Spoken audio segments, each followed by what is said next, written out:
भारत के civil aviation minister के राममोहन नायडू जी, तेलंगाना के chief minister Revanth Reddy ji, Safran group से जुड़े सभी महानुभाव, देवी और सज्जनों,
मुझे समय की सीमा है क्योंकि मुझे पार्लियामेंट पहुंचना है। राष्ट्रपति जी का कार्यक्रम है, इसलिए मैं लंबी बात न करते हुए बहुत तेजी से कुछ बातें बता करके अपना अपनी बात मैं पूरी करूंगा। आज से भारत का एविएशन सेक्टर एक नई उड़ान भरने जा रहा है। साफरान की नई फैसिलिटी भारत को एक ग्लोबल एमआरओ हब के रूप में स्थापित करने में मदद करेगी। ये एमआरओ फैसिलिटी हाईटेक एरोस्पेस की दुनिया में युवाओं के लिए नए अवसर भी बनाएगी। मैं अभी 24 नवंबर को ही साफरान बोर्ड और मैनेजमेंट के लोगों से मिला हूं। पहले भी मेरी उनसे मुलाकातें हुई हैं। हर चर्चा में मुझे उनमें भारत को लेकर विश्वास और उम्मीद दिखाई दी है। मुझे उम्मीद है कि साफरान का भारत में इन्वेस्टमेंट आगे भी इसी गति से जारी रहेगा। आज इस फैसिलिटी के लिए मैं टीम साफरान को बहुत बहुत शुभकामनाएं देता हूं। साथियों, आप भी जानते हैं पिछले कुछ वर्षों में भारत का एविएशन सेक्टर भूतपूर्व गति से आगे बढ़ा है। आज भारत दुनिया के सबसे तेजी से बढ़े डोमेस्टिक एविएशन मार्केट में शामिल है। हमारा डोमेस्टिक मार्केट अब दुनिया में तीसरा सबसे बड़ा मार्केट है।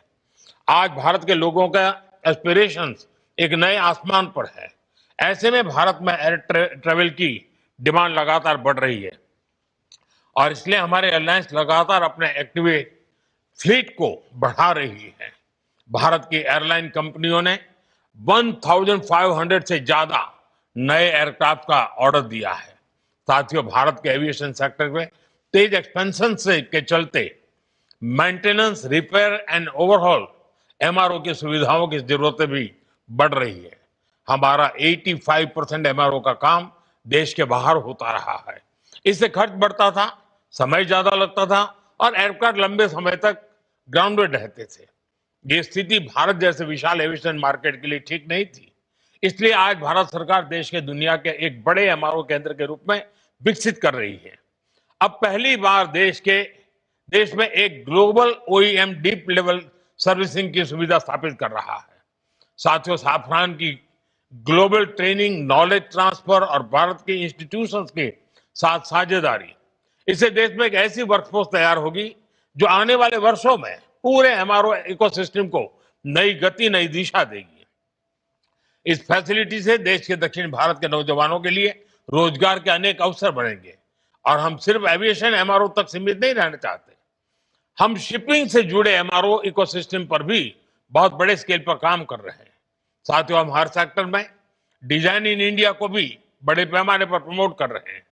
मैं साफरान की टीम से आग्रह करूंगा कि आप भारत में एयरक्राफ्ट इंजन और कंपोनेंट डिजाइन की संभावनाओं को भी एक्सप्लोर करें।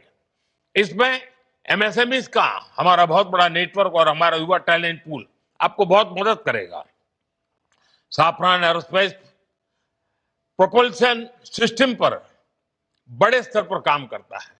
मैं चाहूंगा कि आप प्रोपल्शन डिजाइन और मैन्युफैक्चरिंग के लिए भी भारत के टैलेंट और अवसरों का उपयोग करें। फ्रेंड्स, आज का भारत सिर्फ बड़े सपने नहीं देख रहा, भारत बड़े फैसले ले रहा है और उनसे भी बड़ी उपलब्धि हासिल कर रहा है। We are dreaming big, doing bigger and delivering best. और भारत का बहुत जोर ईज ऑफ डूइंग बिजनेस पर है। साथियों, ग्लोबल इन्वेस्टमेंट और ग्लोबल इंडस्ट्रीज को आकर्षित करने के लिए हमने स्वतंत्र भारत के कुछ सबसे बड़े रिफॉर्म्स किए हैं। पहला, हमने अर्थव्यवस्था के दरवाजे खोले। दूसरा, हमने अपनी फंडामेंटल्स को और मजबूत किया। तीसरा, हमने बिजनेस को आसान बनाया। साथियों, आज अधिकांश सेक्टर्स में 100% एफडीआई ऑटोमेटिक रूट से संभव है। डिफेंस जैसे सेक्टर जहां पहले प्राइवेट सेक्टर को जगह नहीं थी, वहां भी 74% तक एफडीआई ऑटोमेटिक रूट से खोल दिया गया है।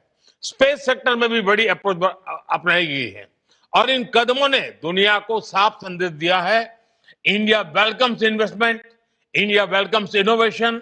प्रोडक्शन लिंक इंसेंटिव स्कीम्स ने ग्लोबल मैन्युफैक्चरर्स को मेक इन इंडिया की ओर आकर्षित किया है। बीते 11 साल में 40,000 से अधिक कंप्लायंसेस हमने कम किए हैं। भारत ने बिजनेस से जुड़े सैकड़ों प्रावधानों को डिक्रिमिनलाइज किया है। नेशनल सिंगल विंडो सिस्टम ने अनेक अप्रोच को एक ही प्लेटफॉर्म पर ला दिया है। GST reforms, faceless tax assessments, नए लेबर कोड्स और आईबीसी, इन सब ने गवर्नेंस को पहले से कहीं अधिक सरल और पारदर्शी बनाया। इन्हीं प्रयासों की वजह से आज भारत को एक ट्रस्टेड पार्टनर, एक मेजर मार्केट और एक राइजिंग मैन्युफैक्चरिंग हब के रूप में देखा जा सकता है।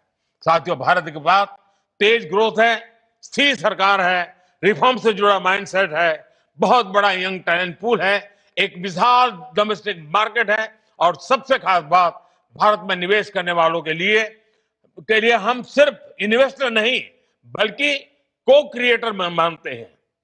हम उन्हें विकसित भारत की जर्नी के स्टेक होल्डर मानते हैं।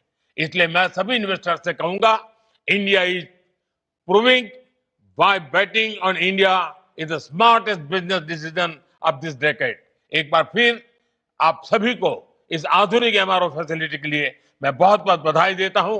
बहुत बहुत धन्यवाद। मेरी समय की सीमा है, मैं आपकी इजाजत लेता हूं। बहुत बहुत धन्यवाद।